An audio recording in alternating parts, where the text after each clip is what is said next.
வணக்கம். மீண்டும் சவுக்கு சங்கர் அருண் ஐபிஎஸ் மோதல். இன்னொரு பக்கம் ஒரு பெண் இன்றைக்கி அருண் அவர்கள் மேலே ஒரு கம்ப்ளைண்ட் கொடுத்துருக்காங்க. அது என்ன கம்ப்ளைண்ட்டு, பரபரப்பாக இன்றைக்கி நீதிமன்றத்தில் நடக்கக்கூடிய விஷயங்கள்னா இதை பற்றி தான் பார்க்க போகிறோம். தொடர்ச்சியாக சவுக்கு சங்கர் அவர்களுக்கும் அருண் ஐபிஎஸ் அவர்களுக்கும் சண்டை நடக்கிறது உங்களுக்கு தெரியும். அருண் ஐபிஎஸ் மேலே சிபிஐ விசாரணை வேணும் அப்படின்னு சவுக்கு சங்கர் கேட்டார். அதை நீதிமன்றம் தள்ளுபடி பண்ணிட்டாங்க. அதற்கு பிறகு அவரை லஞ்ச ஒழிப்புத்துறை ஆணையராக போடும்போது கடுமையாக பெரிய அளவுக்கு எதிர்ப்புகள் கிளம்பிச்சு. இன்னொரு பக்கம் பார்த்தீங்கன்னா நீதிமன்றம் குண்டாஸ் ஆக்டில் ஒருத்தரை போட்டதை பெரிய அளவுக்கு விமர்சனம் பண்ணி இன்றைக்கி அருண் ஐபிஎஸை என்னங்க இத்தனை வருஷமாக நீங்கள் போலீஸாக இருக்கீங்க, இந்த மாதிரி நீங்கள் பண்ணலாமா அப்படின்னு கண்டித்தது. அவருடைய நடத்தையின் மீதே சந்தேகம் இருக்கிற மாதிரி கேள்விகளை கேட்டுச்சு. அப்போ கடுமையான எதிர்ப்புகள் கிளம்புறாங்க.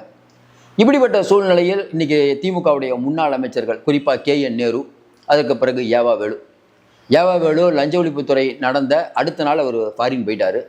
அப்போ லஞ்ச ஒழிப்புத்துறை இயக்குனராக இருந்த அருண் ஐபிஎஸ் அவர்கள் இதில் கோட்டை விட்டுட்டார் அப்படின்னு பலவராலும் செய்திகள்லாம் வந்தது. இப்படிப்பட்ட சூழ்நிலை முதல்வர் அதிரடி நடவடிக்கையாக அவரை அந்த போஸ்ட்லேருந்து தூக்கிட்டார். பரபரப்பாக பேசப்பட்டது. ஏன்னா இன்றைக்கி சில IAS IPS அதிகாரிகள் அப்படிங்கும்போது மக்களுக்கு எல்லாம் பரிச்சயம். கடந்த ஜெயலலிதா காலத்திலேயோ இல்லை கலைஞர் காலத்திலேயோ சில பேர் மட்டும்தான் பரிச்சயம். ஆனால் இன்றைக்கி அப்படி இல்லை. இப்படிப்பட்ட சூழ்நிலை இன்றைக்கி அருண் ஐபிஎஸ் அவர்கள் கோர்ட்டுக்கு போயிருக்காரு. எதற்காக? சவுக்கு சங்கர் தன்னுடைய புகழுக்கு நற்பெயர் கிளப்பிச்சு தான் பேரை டேமேஜ் பண்ணிட்டு இருக்காருன்னு 1 கோடி ரூபா மான நஷ்ட வழக்கு போட்டிருக்காரு. சவுக்கு சங்கர் மட்டும் இல்லாமல் சவுக்கு சங்கருக்கு ஃபாலோயர்னு சொல்லிட்டு நிறைய பேர் இருக்காங்க. அவங்களும் பொய்யான செய்தியை பரப்புகிறாங்க. அவருடைய வீடியோ எடுத்து பல பேர் இணையத்தில் பகிர்றாங்க. இது எல்லாத்தையும் நீக்கணும் அப்படின்னு கேட்டிருக்காரு. நீக்கணும் சொல்கிறது அவருடைய உரிமை, அதில் நம்ம தலையிட முடியாது. நீதிமன்றம் என்ன சொல்ல போதோ தெரியல. பார்த்துட்டு இருக்க மக்கள் நீங்கள் சொல்லுங்கள். ஏன்னா இன்றைக்கி கடந்த காலங்களில் சவுக்கு சங்கர் அவர்கள் பேசுகிறதையும் நீங்கள் கேட்டிருப்பீங்க. அருண் ஐபிஎஸ் அவர்கள் எடுத்த நடவடிக்கையும் பார்த்துருப்பீங்க. அப்படிங்கும்போது எது சரி அப்படின்னு நீங்கள் நினைக்கிறீங்க? உங்கள் ஊர் பேரோட சொன்னீங்கன்னா இன்னும் நல்லாயிருக்கும். ஒன்று. இன்னொன்று, இன்றைக்கி இருக்கக்கூடிய சூழ்நிலையில் CM அவர்கள் முதல்ல அவருக்கு ஒரு வாய்ப்பு கொடுத்தாரு. அது சரின்னு நினைக்கிறீங்களா? ஏன்னா இன்றைக்கி இருக்கக்கூடிய சூழ்நிலையில் ஒரு விஷயம் 2 விஷயம் இல்லை, பல விஷயங்கள் வந்து கொண்டு இருக்கிறது. அதாவது சவுக்கு சங்கர் அவர் மீது பலவிதமான குற்றச்சாட்டுகள் சொல்கிறார். ஏன்னா ஒரு IPS அதிகாரி பேரை சொல்லி அவர் இங்கெங்கெல்லாம் சொத்து வாங்கியிருக்காரு, அவர் வீட்டை இந்த மாதிரிலாம் பண்ணியிருக்காரு, இப்படின்னு பலவிதமான குற்றச்சாட்டுகள் வைக்கிறார். இன்னொரு பக்கம் பார்த்தீங்கன்னா கொஞ்ச நாளைக்கு முன்னாடி அவர் வீட்டில் லிஃப்ட் வச்சுருக்காங்க அப்படின்னு சொல்லிட்டு மாநகராட்சியில் போய் அதை ஆய்வு பண்ணதெல்லாம் செய்தியாக வந்தது. அப்போ தொடர்ச்சியாக இவ்வளவு IAS IPS அதிகாரிகள் இருக்கும்போது தொடர்ச்சியாக இவரை குறிவைக்க வேண்டிய அவசியம் என்ன அப்படிங்கிற ஒரு பெரிய கேள்வி எழுது. ஏற்கனவே ஒரு IPS அதிகாரி மீது ஒருவர் குற்றச்சாட்டு வைக்கிறாருன்னா மக்கள் அவருக்கும் தெரியும், இவரையும் தெரியும். ஆனால் ஒரு நீதிமன்றம் உள்ள அருண் ஐபிஎஸ் மேலே ஒரு குற்றச்சாட்டு சொல்லும்போது என்னப்பா சவுக்கு சங்கர் அவர்களும் குற்றச்சாட்டு சொல்கிறாரு, நீதிமன்றமும் ஏன் குண்டாஸ் ஆக்ட் அப்படி போட்டிங்க அப்படின்னு சொல்லுது. இன்னொரு பக்கம் இன்றைக்கி ஒரு பெண் நான் ஒரு புகார் அளிக்க போயிருந்தேன், அதாவது ஒரு IAS அதிகாரியுடைய உறவினரை பற்றி புகார் அளிக்க போயிருந்தேன், என்னை மிரட்டி அதை போடக்கூடாதுன்னு சொன்னது மட்டும் இல்லாமல் என் பேரில் மாங்காடு போலீஸ் ஸ்டேஷனில் ஒரு வழக்கு பதிஞ்சிருக்காரு, அப்போ என்னால் போரிட முடியவில்லை, இப்போ தான் வழக்கு தொடர்கிறேன் அப்படின்னு DGP ஆஃபீஸில் புகார் கொடுக்குறாங்க. அப்போ தொடர்ச்சியாக DGP ஆஃபீஸில் புகார் கொடுக்கறது இதெல்லாம் வச்சு பார்க்கும்போது வேறு ஏதோ ஒரு விஷயம் நடக்க போகிறது மட்டும் தெரியுது. ஒரே ஒரு விஷயம் தான் இன்றைக்கி இருக்கக்கூடிய சூழ்நிலை. IAS IPS அதிகாரிகள் கடந்த காலங்களில் எப்படி இருந்தார்கள்? கடந்த காலங்களில் IAS IPS அதிகாரிகள் மீது மக்களுக்கு ஏன் இவ்வளோ கோவம்? இப்போ சில IAS IPS அதிகாரிகள் பேரை சொன்னோடனே மக்களுக்கு பரிச்சயமாகுது.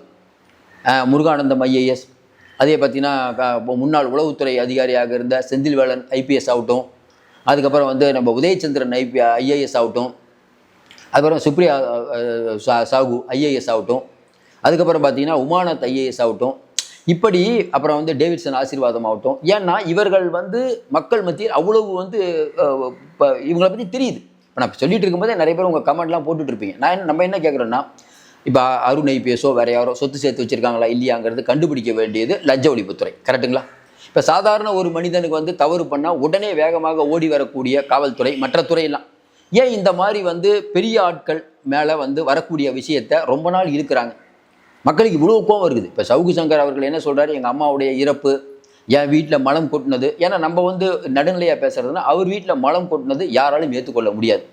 எல்லாருக்கும் என்ன கோவம்னா, சவுக்கு சங்கர் எப்படி வேணா இருக்கட்டுங்க, ஒன்று என்ன சொல்லுவீங்க, சவுக்கு சங்கர் போன ஆட்சியில் போன தடவை எடப்பாடி பழனிசாமியுடைய திறமையை புகழ்ந்தார், இன்றைக்கி இருக்கக்கூடிய CM திட்டினார், எடப்பாடி பழனிசாமி தான் சூப்பர், எடப்பாடி பழனிசாமி தான் முதலமைச்சராக வர வேண்டும், அவர் செய்கிற எல்லா விஷயத்தையும் ஆதரித்தார், அதனால் சவுக்கு சங்கர் எனக்கு பிடிக்காது அப்படின்னு சில பேர் சொல்கிறாங்க. அது அவருடைய விஷயம். எடப்பாடி பழனிசாமி ஆதரித்து அவரே இன்றைக்கி எடப்பாடி பழனிசாமி திட்டுறாரு. எடப்பாடி பழனிசாமி திட்டினாலும் இன்னும் நிறைய பேர் அவரை பார்த்துட்டு தான் இருக்காங்க. எடப்பாடி பழனிசாமியை அவர் ஆதரிச்சார். இப்போ திட்டாருங்கும் போது வெகுஜன மக்கள் அவருடைய வீடியோ பார்க்கக்கூடாது. ஆனால் பார்க்குறாங்களா? எதற்காக? அவர் ஏதோ ஒன்று உண்மையை பேசுகிறார். உண்மையில் நிறைய உண்மையில் வெளிப்படையாக பேசுகிறாரு. எனக்கெல்லாம் மாற்று கருத்து இல்லை. ஏன்னா யாரும் பேச தயங்கக்கூடிய விஷயத்தை அவர் பேசுகிறார். அவருடைய கருத்தில் நமக்கு வேறுபாடு இருக்கலாம். ஆனால் அவர் வீட்டில் மலம் கொட்டுறது எப்படி ஏற்றுக்க முடியும்? அன்றைக்கே நான் கண்டிச்சு ஒரு வீடியோ போட்டிருந்தேன். ஏன் இதை சொல்கிறோம்னா, மலம் கொட்டுறது மட்டும் இல்லாமல் அதை ஒரு அம்மா லைவ் பண்ணுறாங்க. அந்த அம்மாவை கடைசி வரைக்கும் போலீஸ் அரெஸ்ட் பண்ணாமல் அவங்க முன்ஜாமீன் வாங்குற வரைக்கும் அவங்க அப்ஸ்காண்டுன்னு சொன்னது எந்த விதமான நடைமுறை? இது எப்படி நம்ம வந்து சாதாரணமாக கடந்து போயிட முடியும்? நல்லா யோசனை பாருங்க. பல விஷயங்கள் ஏங்க அவர் யூடியூப்பில் பேசுகிறாரு, அதுக்காக வீட்டில் போய் மலம் கொட்டுறதா? அப்போ நீங்கள் அரெஸ்ட் பண்ணுங்கள், என்ன வேணால் பண்ணுங்கள். அவர் தேவையில்லாமல் அவர் அரெஸ்ட் பண்ணி வேகமாக அவர் மேலே கஞ்சா கேஸ் போட்டு ஒரு மனிதரை எத்தனை தடவை தான் துன்புறுத்துவீங்க? இதே மாதிரி தெரியும் ரெட் பிக்ஸ், அதில் வேறு பிரச்சனை பண்ணி ஒரு ஆளாக 2 ஆள் பல போன கவர்மெண்ட்டில் இவங்க பண்ண அக்குறுமங்கள் அராஜகங்கள் எல்லை மீறி இருக்குது. இது நம்ம சொல்ல பலவிதமான ஆதாரங்கள் இருக்குது. அப்படிப்பட்ட சூழ்நிலையில் இப்போவும் நம்ம சொல்கிறோம், யார் மேலே தப்பு இருந்தாலும் நடவடிக்கை எடுங்க. அவர் சொல்கிறதுக்கெல்லாம் சரி நான் சொல்ல, நடவடிக்கை எடுங்கன்னு தான் சொல்கிறோம். நியாயமாக யார் மேல் நடவடிக்கை அப்படிங்கிறது எடுங்க. ஆனாலும் இன்னைக்கு வந்து திடீர்னு ஒரு பெண் வந்து இப்போ கம்ப்ளைண்ட் கொடுக்குறாங்க. அப்படிங்கும்போது சில பேர் இல்லைங்க, இது வந்து வேணும்னே அருண் ஐபிஎஸ் மேலே கலங்கத்தை சுமத்துறாங்க, அவர் ஒரு நல்ல ஆஃபீஸரு, நிறையா திறமையான நிறையா கேஸை துப்பறிஞ்சிருக்காருன்னு சில பேர். இல்லைங்க, அவர் காலத்தில் தான் நிறைய என்கவுண்டர் நடந்தது. அவர் ஐபிஎஸ் அதிகாரியாக இருக்கும்போது தான் பார்த்தீங்கன்னா பலவிதமான அத்துமீறல்கள் நடந்தது. ஆம்ஸ்டாங் விஷயத்துலேருந்து பல விஷயங்கள் சொல்லலாம். சட்டம் ஒழுங்கு சீர்கேட்டு இருக்குது. இப்படி ஒவ்வொருத்தரும் அவங்க கோணத்தில் சொல்லிட்டு இருக்காங்க. இப்போ நான் என்ன சொல்லுவேன்னா, சவுக்கு சங்கர் அவர்கள் மீது 1 கோடி ரூபாய் மான நஷ்ட வழக்கு போட்டிருக்காரு அவர். இது எங்கே போய் முடியுதுன்னு தெரில. ஏன்னா சவுக்கு சங்கர் சொல்கிறார் இல்லை அவர் மேலே வந்து பலவிதமான அலிகேஷன் இருக்குது, இதை விசாரிக்கணுங்கிறாரு. இப்போவும் நம்ம சொல்கிறோம், யார் மீது தப்பு இருக்குதோ அவர் மீது கண்டிப்பாக சட்டம் நடவடிக்கை எடுக்க வேண்டும்.